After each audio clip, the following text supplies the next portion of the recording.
Welcome everyone to Christians Engaging Culture for another week. I am here with Roy Williams, who is a member of our 5pm congregation at St Thomas's, and he has been very kind in putting together a paper on freedom of religion in Australia, the history of freedom of religion in Australia and where we're at today. It's an excellent paper. Roy has 20 years experience as a lawyer. He's currently lecturing and tutoring at Sydney Uni in the law school. Yes. He's written a number of books on theology, but also on, for example, the faith of prime ministers. That's right. Through Australian history. So he's a wonderful resource just to have here in our community to help us with this issue of freedom of religion.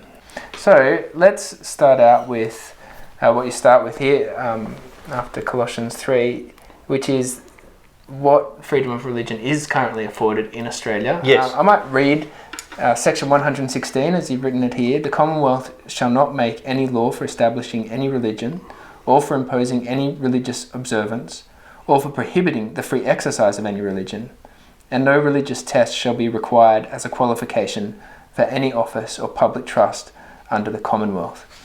And there's some, like, that's not as expansive as the United States, as I understand it. Is that right? It's a more narrow definition. Yes. So talk us through it. Okay. This is the key provision in Australian law. It's in the Constitution. We're talking about the Constitution. Yeah. Let's emphasise that. The Constitution of Australia brought into effect in 1901 when we became a nation. The first thing to note about that freedom of religion clause, as it's called, is that it applies only to laws made by the Commonwealth, by the federal government. Mm-hmm. It does not apply to laws made by the states and territories. Now that is a big gap. That is a big gap. And so does that mean a state could make a law, or they could hold a religious test for public office? Yes. For example. Correct. That the federal government isn't allowed to do. Correct. Got it. Okay. It's only a restriction on the powers of the federal government. Or New South Wales could say, all right, we're becoming an Anglican state. Yes. And there's nothing that in the Constitution that would. There's nothing in the Constitution that would forbid that. Okay, that's right. Interesting. Now, important historical fact. Twice in the history of this country, in 1944 and then in 1988, the federal government of the day, they were both Labor governments, the Curtin government and then the Hawke government, put a proposition to the Australian people to amend section 116 so as to expand freedom of religion, so that freedom did trump, as it were, state and territory laws as well as federal laws. Both times the proposition was overwhelmingly rejected at referendum because there's no point shilly-shallying around it. The Conservative parties, the Liberal and National parties, opposed vehemently the referendum proposal, and most of the Christian churches did too. Now that is a vital historical fact to understand. It's because at the time Christians didn't see themselves as under attack. The worry was, we don't want to necessarily extend religious freedom to anyone other than ourselves, because that might have ramifications. For example, in 1988, one of the big concerns was it might have ramifications for funding of church schools. So it was a reactionary sort of knee-jerk opposition to change. A somewhat pragmatic one then as well. Partly pragmatic, probably misconceived legally, but partly pragmatic. The point is, things have changed a great deal, certainly since 1944 and even since 1988, because, as we emphasised at the beginning, Christians are now a shrinking minority as opposed to an overwhelming majority, including in positions of political power. One of the recommendations of the Ruddock report, ironically, is to enact a not to amend the Constitution, which is now seen as virtually impossible, but to enact a Commonwealth religious freedom law. That rolls this out to the states. That rolls it out across the board. And is more specific than just one paragraph or one sentence. Well, the exact wording of it would be a matter for discussion, but essentially to implant a positive freedom of religion into Commonwealth law. And Commonwealth law, whenever there's a clash, trumps state law. That's Section 109 of the Constitution. So why would this not then trump any state law as well, the Constitution? Because in the way that provision has been interpreted by the High Court since 1901, and it only says on its face, the Commonwealth shall not make any law. It doesn't say anything about the states. Okay. So the irony is that is one of the very proposals that we as Christians are now strongly supporting. The very thing that the government tried to do twice in our history. Yes, yeah. Now we need to remember that, because we need to approach this debate with a bit of humility. We have to say, look, in retrospect... And honesty. No, that's just a fact. Sheer straight historical fact. Yeah. We were wrong to oppose this in the past.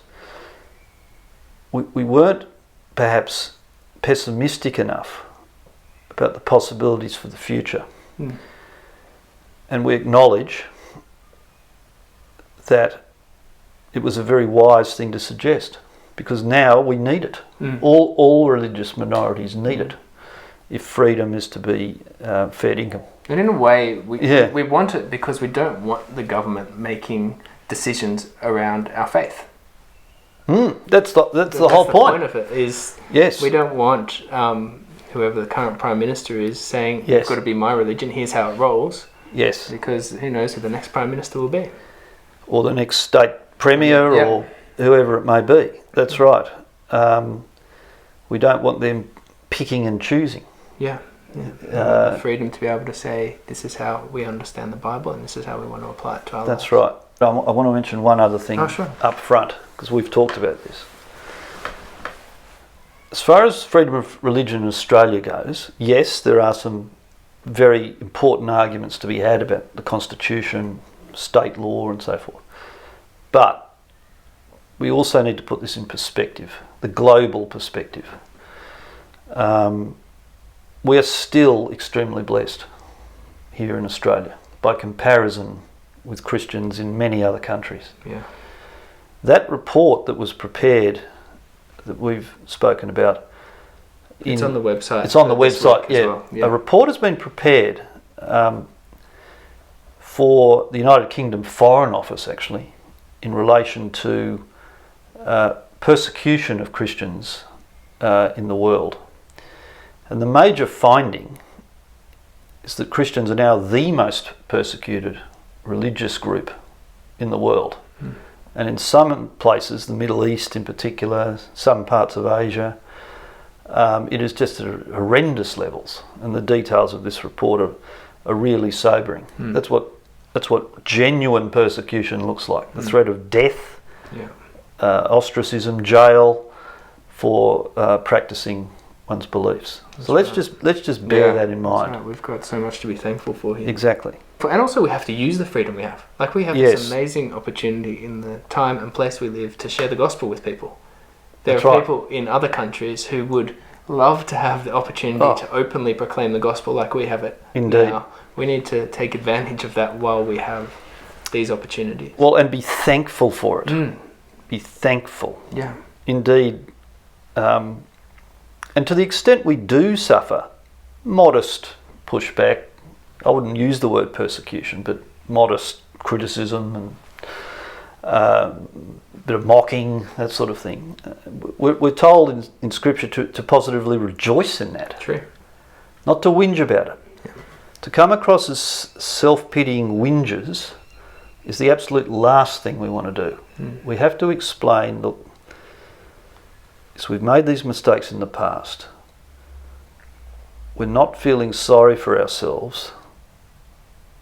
We just sincerely and truly believe that it is healthy for society that all religious people retain these precious freedoms, because the dangers of limiting them can be seen around the world. We don't want to get on a slippery slope towards that sort of situation. Yeah. Now, you may say, oh, that's never going to happen in Australia, but 50 years ago, I doubt anyone would have predicted the position we're now in Australia, where someone who quotes the Bible loses his job. Yeah, from the rugby union team. And I found it fascinating as you went through, you kind of traced from 1788 what religious freedom has looked like in Australia. And there's just stuff here I was not aware of. Can you All right, well, let's pick the eyes out of it, because it is interesting. First point to note, of course, in 1788, the Church of England was it. It was seen as the established church. I mean, in England it was the established church, still is the established church. Catholics were not even permitted to worship in New South Wales legally until 1820. So there's your first massive breach of freedom of religion. It was illegal to practice the Catholic faith. And we have blasphemy laws on the books. Blasphemy laws were still very much on the books. Punished, or were they some of those laws that are there but not really implemented? Already they were waning, even by 1788, but they were still very... You'd be pretty hard pressed to have anyone left alive if you got all these convicts up for blasphemy. Indeed. And comparisons have been made with today's hate speech laws. That's really what blasphemy laws were for. To criminalise statements that some people regarded as offensive. And in their wisdom, over the centuries, the authorities realised, look, even if you're the most serious of Christians, the idea of having blasphemy laws criminalising non-belief is just a bad idea. Yeah, you don't want the state, the king. It's the same principle with hate speech laws, in my opinion. But that is an unpopular opinion in many circles, as we know. Let's take another example.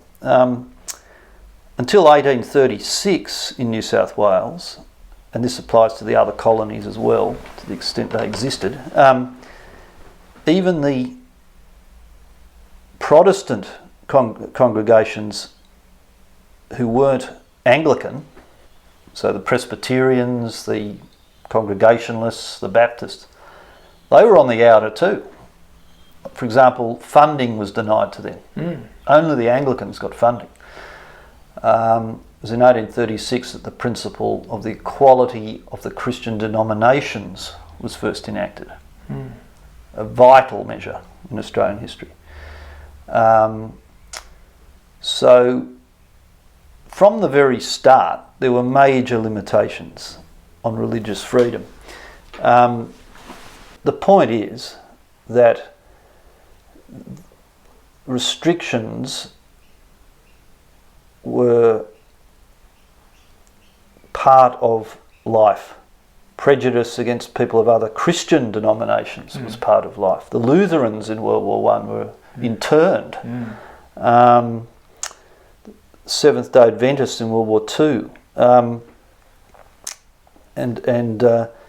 on it goes. And this was all because, as we said at the outset, Protestant Christianity, especially Anglicanism, was the majority, was in the ascendancy, to use the word. And we're just no longer in that position. But we should be aware of all this history. And I think those referendum votes in 1944 and 1988 are just key points to bear in mind. One helpful tool you've given us is this target, which... It's not an entirely original idea, but yeah, I did design the target, that's true. That's good. It kind of helps us understand different levels of religious liberty. Yes. And some which it's very hard for a government to impinge on. Yes. And as you kind of move out from belief in the centre, they become easier for the government to impinge on. And then the question, of course, is should they impinge on those? And not only that aspect of it, but the further you go out from the centre, the more freedom of religion can come into conflict with other precious rights. Yes. Yeah, like freedom of contract,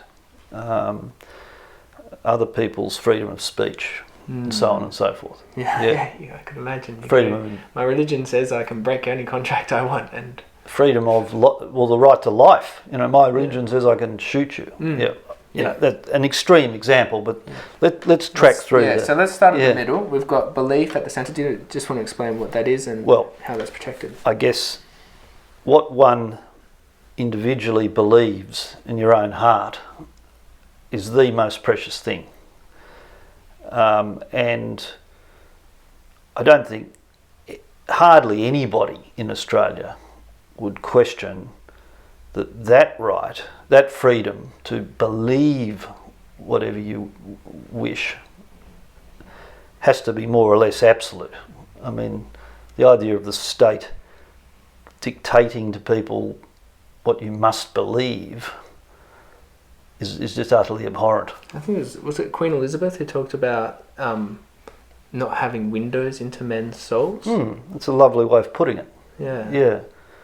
But of course, that's easy to say.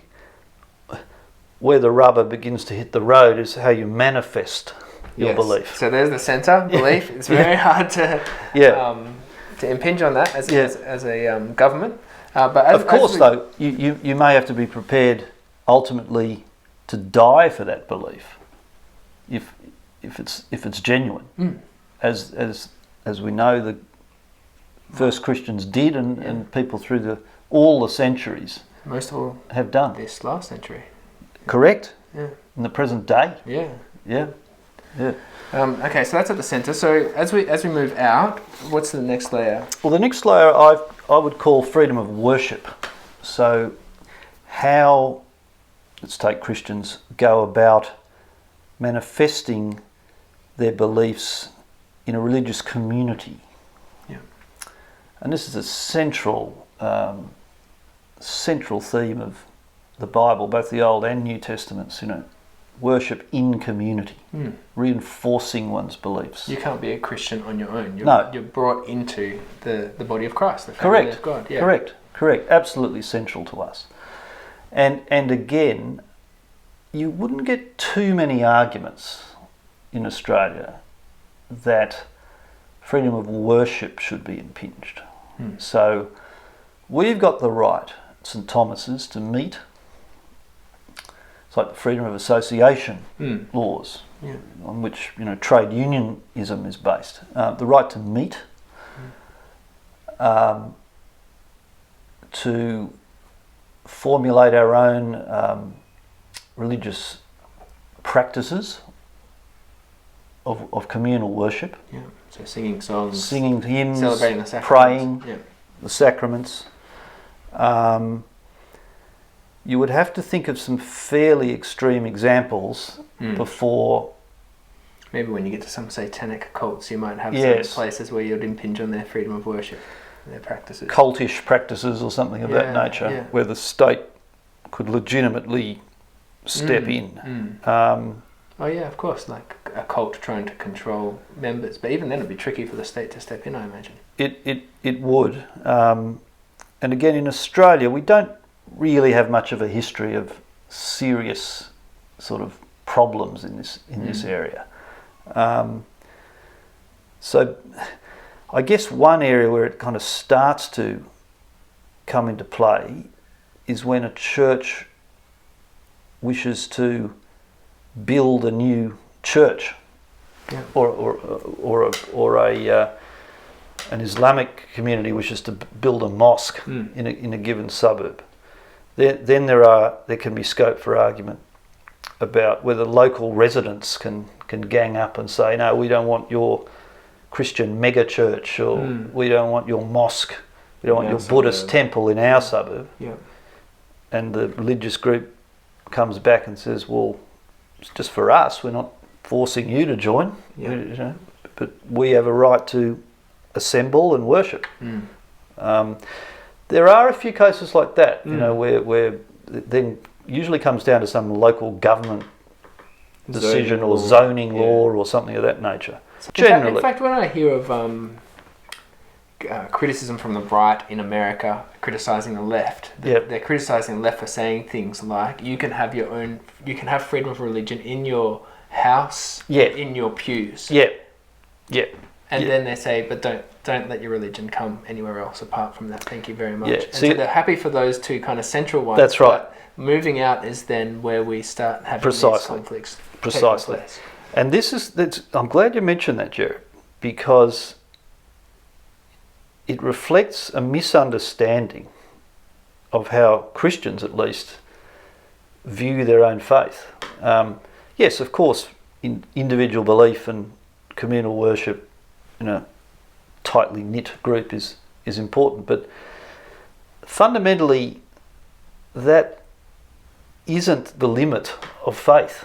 You have to live it out in all aspects of your life. So for atheists or cynics to say, just stick to your own little church and we don't care what you do in there, but as soon as you come out into the world, not a word, please. That just reflects a fundamental misunderstanding of what. That's right. Because if Jesus is Lord, He's Lord of my work life as well as Lord of my Sunday life. Correct. And so for someone to say just keep it in your church building is actually saying change religion. Change Christianity, certainly. And probably I think Muslims would say the same. Well, as in they're telling you need to change your religion. If you're going to bring you're not allowed to bring your Christianity outside of church. Yes. They're essentially saying you must adhere to this different religion. You can't adhere to your own religion. Yes. So that's an important point to make. But where the argument, of course, really starts to get hard, and Falau, to mention yet again, is the next level in my target, which is freedom of speech, freedom of communication is probably the better word, because that covers both the spoken and written word. What words can you put out there freely? Now, increasingly in our society, we've always had laws against defamation, common law and statute, but increasingly we've got sort of like a revival of the old blasphemy laws. Christians used to foist on people back in the Middle Ages, so-called sacred cow, so-called hate speech laws. These are sacred cows you cannot attack. You cannot offend people by mentioning any of these topics or publicly outside your own circle, or asserting inconvenient truths. You just can't. You just can't. You might be wondering why we've suddenly changed clothes if you're watching the video. We had a bit of a technical glitch when we did our last recording, and so now we're on a new day, and I'm glad that Roy wears different clothes on different days, and I'm sure he's glad I do as well. And Sally too. So that's what's happened there. And so we need to pick up from, we were talking about freedom of speech. Yes. And particularly around where there are limitations on freedom of speech in Australia. And you were mentioning around this gag on people who talk about asylum seekers or what's happening on asylum seeker processing. Offshore. That's right. Do you want to speak to that? Yeah, well, it's just quite a neat example outside of the realm of sexuality type issues of another area where government has placed gags on citizens from speaking freely on issues they feel passionately about to their core. And so this law came in 2015 to prohibit anybody working in any capacity in offshore detention centres from speaking about the conditions there. I mean, it's just an example that speech can be curtailed in all sorts of areas. Yeah. And for Christians, that is highly problematic. And I think what we need to do, Jared, is drill in on why exactly freedom of speech is so important for Christians in particular. Yeah. For evangelical Christians. Yes. Yeah. Especially. So the freedom of religious speech would typically be used by Christians for one of two purposes. The first, evangelism pure and simple.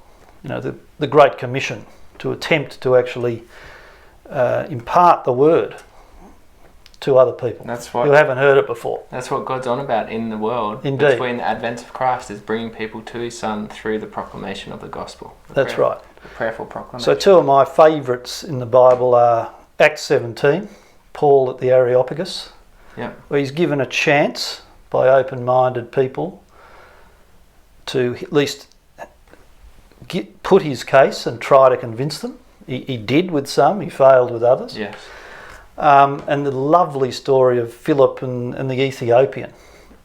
So Philip spots the Ethiopian reading Isaiah, I think it is. That's right. And the Ethiopian, can you explain this to me? I don't. In those days, and that's right. Along and saying, "What's this mean?" That's right. Yeah.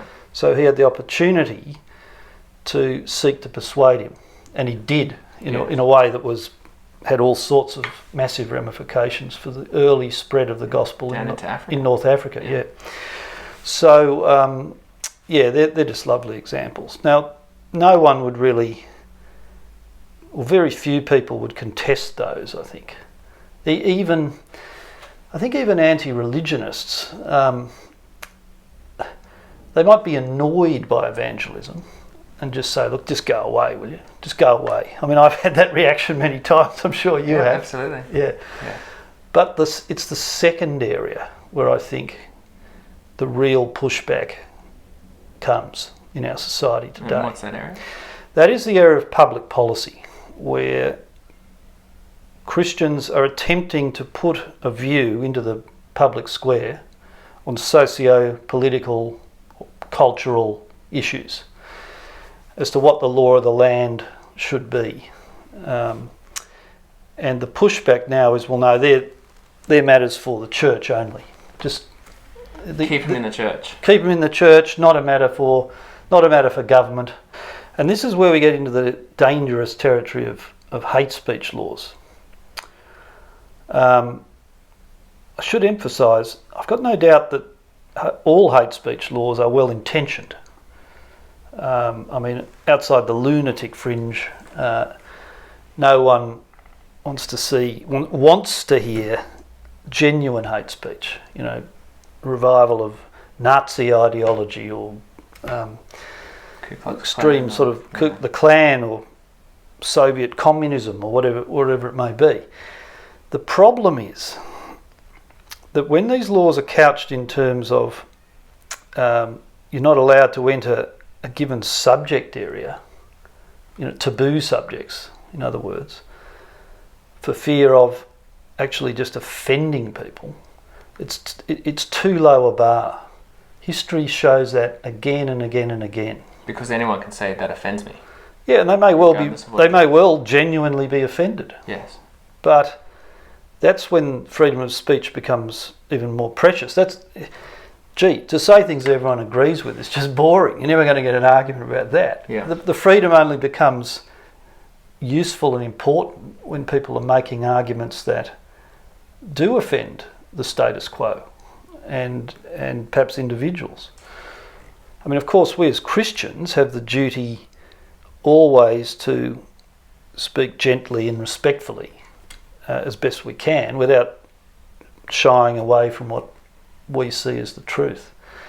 But what you said before, it becomes, when it's being careful not to offend and silencing people so that they don't go into taboo topics. Once you start bringing those words like taboo, it starts to sound more like blasphemy.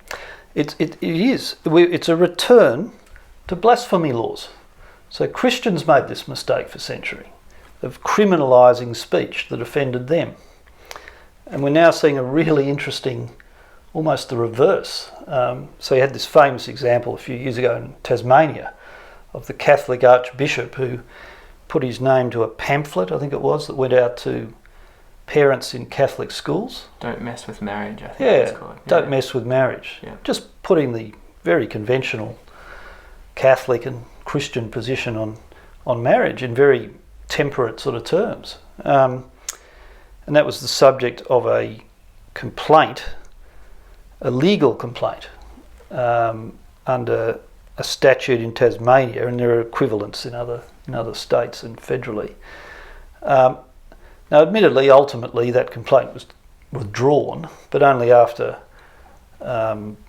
months, I think, of toing and froing and no doubt legal expenses. That sort of thing places a chilling effect. That's the legal term. A chilling effect. Once people know there are such laws, they may be hesitant to even speak up at all in future, even if they're not prosecuted. So we don't want to exaggerate the effect of these laws, but I think I'd always err on the side of freedom of expression. Yeah. There's an interesting example last Saturday in the Good Weekend magazine, Sydney Morning Herald, I was reading, and it was interviewing vegans. And there are some on the more radical edges of veganism who speak quite in inflammatory ways about people who eat meat. So they call them murderers. They call them equivalent of people engaged in slave holding these animals. They compare them to rapists even. Like, it's very strong language, which if you're sensitive, you could say this is really hurtful to me. As a meat eater. Yeah. Indeed. Well, it's a good contemporary example. I think we want to give them the freedom to make their case. Of course. I mean, there's of course. cases to be made for veganism, and we want to give them the freedom to make that. Indeed. Without putting hate speech laws on them. Without saying, no, that's off limits. Yeah, that's right. Meat eating's off limits. Who decides ultimately is the problem.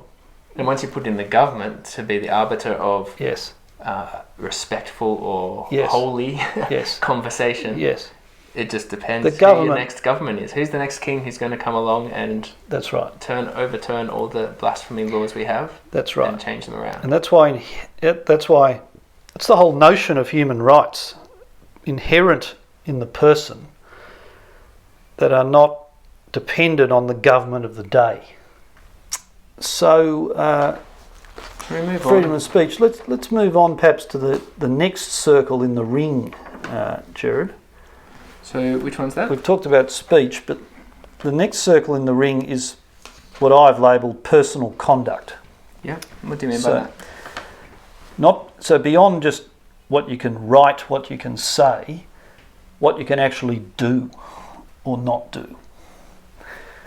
Now obviously, this is an area where there's far greater scope for legitimate curtailment of that general right to live in accordance with your religious beliefs. Yeah, once you start killing someone or stealing from someone because my religion says so, we've got to say no, your religion's not allowed here. Sorry. Yes, it can't be a defence to the civil law. I mean, there is such a thing as legitimate, conscientious objection to laws, but like refusing to serve in a war, for example. But if you're going to do that, as a believer, you may have to pay the civil penalty and not complain about it. But clearly, as a general rule, unless absolutely necessary, civil laws shouldn't impinge on the right of a Christian, say, to live their life as they see fit and teach their children, which is an important part of this. Does that come up in the next education? We might talk about that separately under education. But just in terms of conduct... you mentioned the example of swearing an oath. Yeah. And you do mention homeschooling your children. Yeah, so there are two aspects to this. The first is the right not to be coerced by the state into doing something that's against your religious conscience. And I used the example of swearing an oath. It's an open question what the Bible actually teaches about swearing oaths. I think you preached on that I on Sunday. Just last week. Whether it's a blanket ban or whether it's, which it probably isn't. But you can go back and listen to what I said if you're interested. Listen to Jared's sermon. But there may well be situations where a conscientious Christian would say, no, you can't force me to swear an oath, and I'm not going to. The other side of this coin is probably more controversial, which is not to be prohibited by the state from doing something that you conscientiously believe you should not do. Now, putting aside obvious exceptions like killing or arson or whatever it may be, good examples, good contemporary examples are homeschooling, the right to do it yourself rather than rely on anyone else. Another one that's been in the news lately is the right of, say, a doctor who opposes abortion to just refuse to perform one. Yeah. And the argument goes even further than that. Not only refuse to perform it, but it refused to refer the patient to a doctor who will perform it. Yes. That's been a discussion point in Victoria. Now these are areas that get obviously more contested, but we as Christians need to be on top of those arguments. They're not absolutely clear cut. I'd always err on the side of freedom of conscience. Wherever possible, but the examples do get trickier and trickier. Let's move on to education. Yeah. So if you are following along on the article that Roy has written, this is on page 10, and what's this circle of a target have to do with? Well, this is one of the real flashpoints in the contemporary debate, Gerard. Because schools, primary schools and high schools, put aside universities for the moment, are really the battleground for all faiths. In Australia, we inherited this system historically, which is actually quite unusual in world terms. So 1/3 of our children are educated in church schools, at least nominally church schools, and 2/3 in state schools. And the question in relation to the church schools, or one of the big questions, is the freedom of the schools to hire and fire teachers in accordance with their own standards. So, in other words, to discriminate, to actively discriminate on grounds that are otherwise prohibited under secular law. There's also massive issues about curriculum, but that's a whole other battleground. And just to be clear, discrimination isn't like it's looked at as such a bad word, but it's we discriminate every single day, and when you used to be paying someone a compliment to say that they were able to discriminate. You're a discriminating person. That's right. But it's a pejorative term now. But an employer discriminates between someone who scored all A's in their tests and someone who scored all F's in their tests, and they say, well, I want to take the person with A's. And so there's what you call a just discrimination occurring in that case. Yeah, the real question is whether the ground on which the discrimination is focused is legitimate or not. In the circumstance. Is it irrelevant? Yes. Or is it legitimate? And of course, in the case of a church school, the argument is, well, at least in the case of teachers, I think students are it's much harder. But in the case of teachers, a legitimate argument can be put. Look, we want people who will unashamedly support what we're trying to do, the religious side of things. It's just like a political party. I mean, you wouldn't expect the Greens to hire as their national media manager a climate change denier. Exactly. It's exactly the same idea. Yes. Yeah. You are discriminating, But and it's just grounds given the job which they're applying for. given the job that they're applying for. That's right. I'm discriminated against by the Australian Rugby Union because apparently I'm Indeed. not good enough. Indeed. They're discriminating against my rugby skills. I had the same problems with the Australian cricket team. Yeah. So, but of course that whole line of country has been in the news lately. It's the subject of the so-called Ruddock report that the government commissioned getting on for 2 years ago now and hasn't done anything about.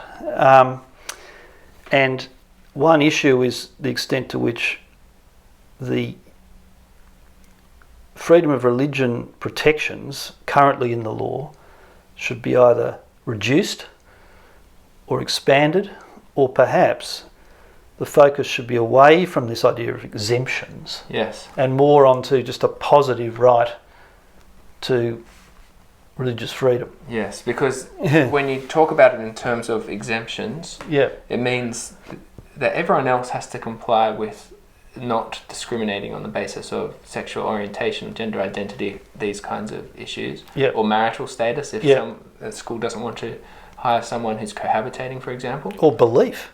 yeah, or belief. Yeah. So all these, for a normal organisation, they cannot discriminate That's based right. on these aspects. And nor should they, because their function in society has got nothing to do with Their job. That's right. Yeah. Mm. And so, but then framing it in terms of exemptions sounds like it's just for these narrow-minded, bigoted, Privileged.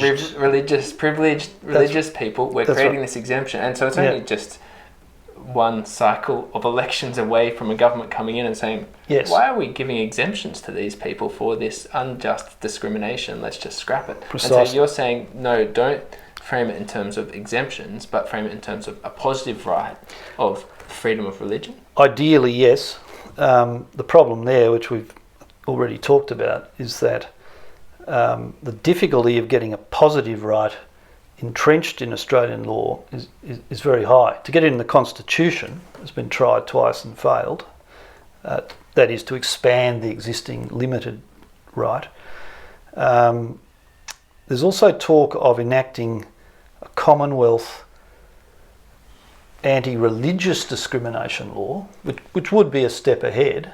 But again, it's sort of focusing on the negative rather than the positive, the positives of the freedom, rather than just trying to lay down prohibitions on when you can impinge upon people's lives on the basis of religion or any other criteria. I think the example you give of the Greens being able to discriminate on the basis of a climate change denier, because it's so intrinsic to that organisation and what they're doing, it makes sense to be able to I believe have it the does. freedom to hire who you want there. Next, circle out, trade and commerce. Talk us through that. How does religious freedom come to play with that? Well, this is an area where you wouldn't think trade and commerce would necessarily impact on religious freedom. The idea of the free market was supposed to be, well, nothing matters except money. And the contract you make. Indeed. And freedom of contract, the sort of Basel principle of English law and our whole mercantile system. But in recent years, there have been clashes. And the Israel-Folau case, dare we mention it again, is a clear example where increasingly in our commercial world, employers insert in the employment contract provisions requiring certain standards of behaviour from their employees, not related directly to their actual job, but just in terms of what they can say and do publicly, use of social media and so forth. In effect, they're contractual gag clauses. And in Folau's case, the argument is all about, well, what prevails, the the contractual clause properly interpreted, or his right to freedom of expression. And this could become increasingly insidious the more, particularly big employers, the big corporates, more and more are inserting these sort of clauses in their big money contracts at least. But more generally, I saw it gradually happen in my own law firm, that certain views became the ones that the firm would stand behind, and others would just sort of just keep that to yourself. Don't say that publicly. I was in the game before the really stricter rules, which are now being imposed, came in. But I've always liked to think of diversity departments in corporations as being basically believe what we believe or you'll get fired. I'm a bit cynical. Well, 10 years ago, Gerard, I would have said, that's nonsense. But I've actually gradually come to the view that this is a real threat. It's a real scourge, increasingly. Whatever you think of Folau, and personally I think he went about things in a very clumsy fashion, the really hard question is, should these types of provisions be in commercial contracts? Should employees be... I think a lot of people have just signed them without really realising what they were signing up to.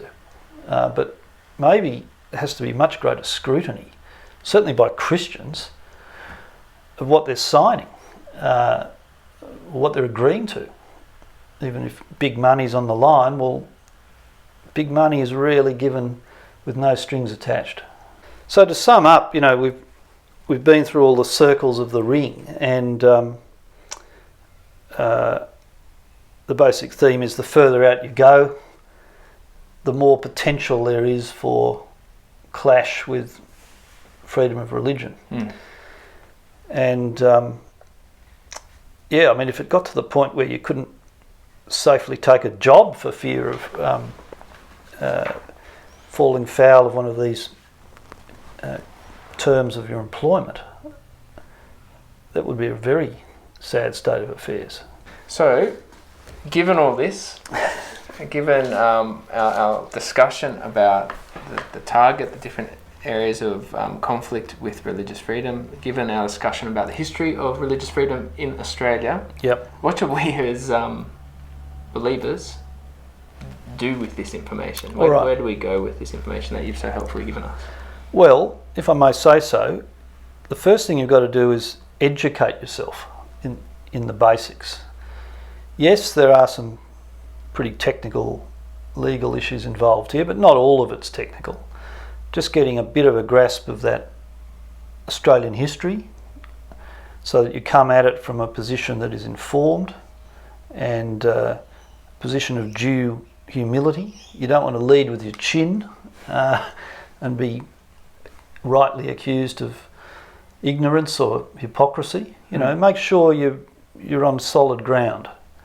Paul always did his research, like when he went into the Areopagus, he thought hard about the environment he was entering and trying to argue with people on their own terms, and that's always helpful. I think the target is a good way of conceptualising the different aspects of the argument, how it gets harder and harder as you go further out. And just generally, just bear in mind those biblical injunctions we started with. Do it with kindness and compassion, gentleness, because it goes a long way. I personally think we've got intellectually the arguments on our side, quite apart from whether you are a believer or not. I think when any sort of fair-minded person really thinks through these issues, they can be persuaded that there's more danger in trying to curtail religious freedom, more danger involved in that than in just allowing it in a pluralist society. Yeah.